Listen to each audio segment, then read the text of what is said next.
Մեթյու Հենրի, ամենօրյա ընթերցանություն, օր մարտի 8 Եվ Հովնանը տրտմեց մեծ տրտմությունով և զայրացավ, Հովնան 4-րդ գլուխ առաջին խոսք Հովնան այժմ այնքան տրտմած էր, որ պատրաստ էր մահանալ, ինչպես համարձակվեց մտածել մահվան և Աստծո դատաստանի մասին, երբ իրականում վիճում էր նրա հետ,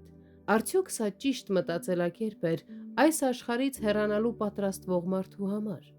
այն ինչ բոլոր սրբերը համարում են ուրախության և գովասանքի պատճառ, Հովնանը վերածում է Աստծո մասին մտորումների առարկայի, կարծես ողորմության դրսևորումը աստվածային բնույթի անկատարելություն լիներ, որը նրա ամենամեծ փառքն է,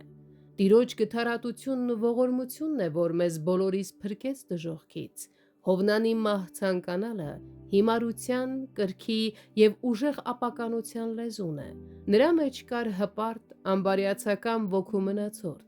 նա ոչ սպասում էր, ոչ էլ ցանկանում նինվեացիների փրկությունը, այլ գալիս էր միայն նրանց կործանումը հայտարարելու և ականատես լինելու համար,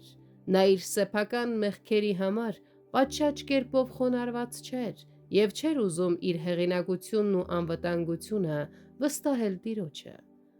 այս տրտմության մեջ նա անտեսեց այն բանին, որի գործիքն էր ինքը և անտեսեց աստվածային ողորմածության փառքը, մենք հաճախ պետք է ինքներս մեզ հարցնենք, միթե լավ է այդպես ասելը կամ այդպես վարվելը, կարո՞ղ եմ արդարացնել իմ արարքը, լավ է այդքան շուտ բարկանալը, այդքան հաճախ բարկանալը, այդքան երկար բարկանալը և բարկության մեջ վատ խոսքեր ասելը ուրիշներին, միթե լավ է բարկանալ Աստծո ողորմության վրա մեղքից զղջացող մեղավորների հանդեպ, դա Հովնանի մեղքն էր, միթե լավ է բարկանալ այն բանի վրա,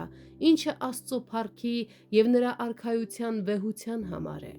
թող մեղավորների ապաշխարությունը, որը երկնքի ուրախությունն է, լինի նաև մեր ուրախությունը, այլ ոչ թե մեր տրտմությունը։